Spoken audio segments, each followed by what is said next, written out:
benda-benda yang melibatkan media sosial, internet dan teknologi.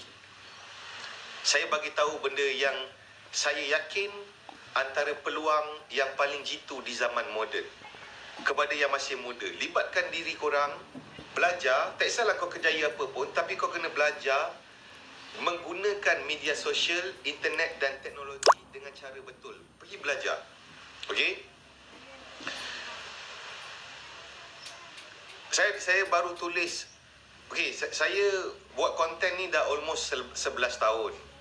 Alhamdulillah saya berjaya buat duit terlalu banyak guys dengan media sosial. Korang tahu kan?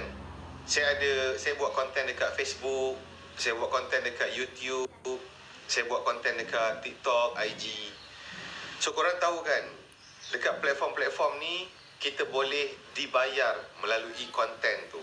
Kemudian kita boleh membina perniagaan daripada crowd yang kita ada. Kemudian kita boleh dibayar oleh mana-mana syarikat untuk menjadi duta produk ataupun review ataupun collaboration. Banyak macam-macam peluang kalau kita guna betul-betul media sosial. Jadi guys, kepada sesiapa yang nak belajar, sesiapa yang dapat email saya dah hantar dekat email.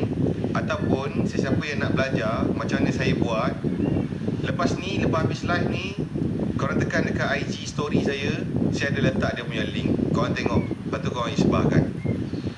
Okay, saya buat konten ni 11 tahun guys. 11 tahun, bukan sekejap tau, 11 tahun. Tapi saya rasa berpelapui. Sebab kalau saya teruskan kerja kerajaan, lepas 11 tahun, apa saya punya jawatan sekarang? Kawan-kawan yang kerja kerajaan ada tak? Kalau N17 selalunya nak naik CC berapa lama? 15 tahun lebih kurang kan? Okey, betul tak? Lebih kurang kan? 15 tahun, betul? Okey. Jadi dia macam ni sebenarnya. Korang tak perlu berhenti kerja tukar kerjaya pun. Sebab apa kena gunakan internet? Sebab dia tak kacau korang punya kerja hakiki kawan-kawan. Dulu zaman saya, internet ni, media sosial dia tak macam sekarang. Okey. So saya dorong korang, walaupun korang kerja makan gaji, sebenarnya kan, nak buat konten ni bukan kena buat personal branding tau. Korang hanya perlu bina personal channel sahaja. Dan tak semestinya kena nampak wajah, dan tak semestinya kena buat video, kawan-kawan semua. Okey, nanti tekan link kat story IG saya. Dalam tu saya tulis. Nanti korang tengok. Dia pendek je, 3 muka surat. Panjang-panjang buat apa letih. Okey, lepas baca 3 muka surat ni, lepas tu korang boleh terus start. Hari ni boleh start terus. Simple, straightforward, tak rumit. First time ada orang cakap tak perlu personal branding. Ni yang saya mahu. Tak perlu. Sebab okey, match ni ramai. Saya tahu ramai sipu-sipu mentor dia ajar kena buat personal branding. Saya tak cakap dia orang salah. Cuma saya ni mempunyai kebolehan memahami banyak perkara yang sukar difahami oleh kebanyakan orang. Walaupun saya belajar tak tinggi, kepala otak saya bijak, alhamdulillah. Saya yakin ini atas doa mak dengan abah saya. Okey, dia sebenarnya macam ni. Personal branding ni benda yang tak boleh dilatih. Sebab dia ada kena-mengena dengan karakter seseorang, kemampuan dan kebolehan seseorang itu di dalam kehidupan yang realiti. Kalau dia pretend, kalau dia buat-buat personal branding tu, berapa lama dia boleh tahan? Sebab untuk berlakon dalam tempoh yang lama tak larat guys. Sebab tu pelakon-pelakon tu berlakon sekali je, dalam filem je boleh berlakon. Lepas tu hidup realiti jadi orang balik. Okey.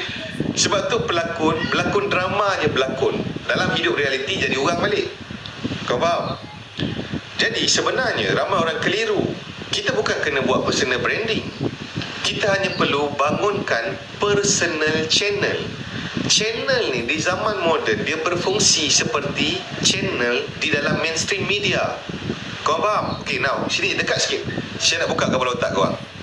Kalau korang ada TV kat rumah, hari ni kalau kau buka channel-channel TV, okay, Pagi ni kau buka katakanlah TV berapa pun, pagi ni ada rancangan Wanita Hari Esok. Dia ada 2 orang wanita, 3 orang tengah siang-siang ikan. Lepas tu tak berapa reti siang ikan, tapi wajah elok. So apa benda tu? Lepas tengok tu, di celah-celah rancangan tu keluar iklan. Iklan makanan kucing, iklan air, iklan kereta dan sebagainya. Okey. So Wanita Hari Esok tu apa nama dia? Itu adalah konten. Manakala siaran itu adalah siaran channel, channel yang macam kita bangunkan ni, TV sekian-sekian. Faham? Macam mana diorang generate income?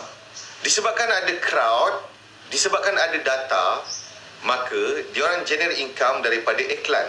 Sebab tu mainstream media hari ini semakin lama semakin mati. Sebab orang tak boleh nampak matrix yang real.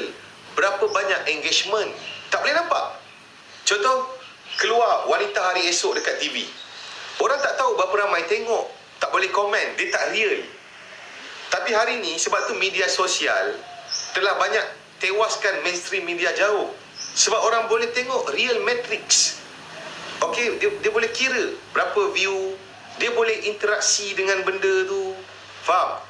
Jadi boleh dikatakan sesiapa yang hidup di zaman moden ni dan dia tidak memaksimumkan penggunaan media sosial, boleh dikatakan dia rugi walau apa pun dia punya kerjaya. Okey? Yes. Faham pun, betul. TV is crowd. Penonton tu adalah crowd. TV tu alat. TV tu macam handphone. Okey, TV Samsung, Philip apa semua tu, dia macam handphone. Macam handphone korang Alcatel, iPhone semua, dia alat untuk tengok konten tu. Okay. Kemudian konten adalah apa yang kita buat tu. Video kita tulis, kita buat live, tu konten. Macam TV, rancangan drama, berita, majalah 6, okay, rancangan-rancangan pagi semua tu adalah konten. Lepas tu, di celah-celah tu keluar iklan. So, dekat media sosial, macam tu juga fungsi dia. Bila kita buat konten dekat certain platform, kita buat video, lepas tu tiba-tiba celah tu keluar iklan. Sama tak konsep dia? Sama, cuma media sosial very powerful. Jadi rugi kalau tak belajar, guys, kawan-kawan. Sebab semua orang yang tahu guna hari ni, asalnya dia orang pun tak tahu. Faham? Ada soalan?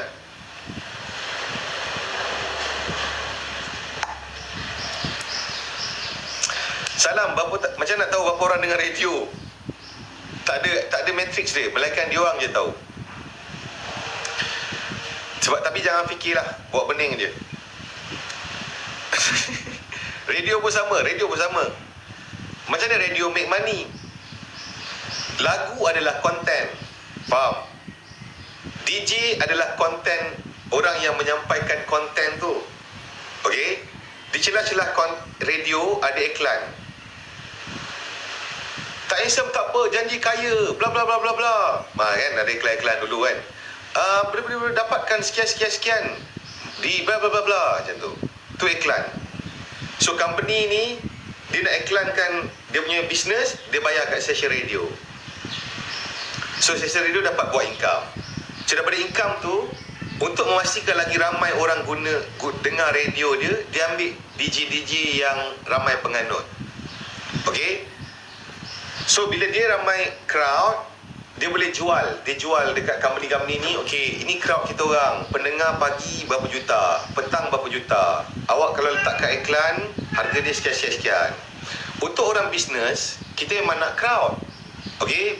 The more people we reach, the more chance we get. Sebab tu saya lain.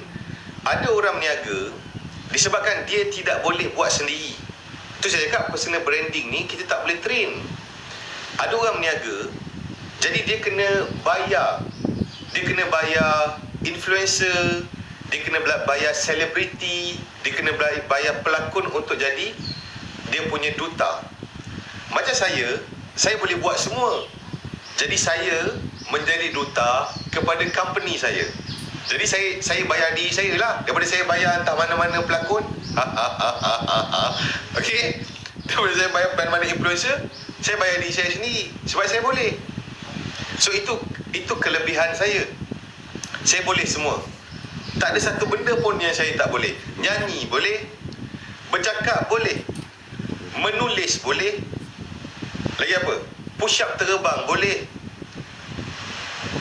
Buat badan boleh. Buat bisnes pun boleh. Apa yang tak boleh? Berucap depan ribuan orang boleh. Membina penganut boleh. Baca Quran boleh. Mengimami solat pun boleh. Jadi banyak yang boleh. Jadi saya dapati disebabkan banyak boleh ni, saya mudah untuk buat banyak benda. Sebab tu betul tak saya bagi tahu orang kita kena belajar macam-macam skill? Betul tak saya bagi tahu orang? Sebab kebanyakan orang dia hanya depends kepada satu skill sahaja. Ini yang tak okey, sedangkan dia boleh explore macam-macam skill, tambah nilai diri dia. Tapi disebabkan dia rasa selesa dengan satu skill, jadi dia lupa untuk teruskan belajar. Faham?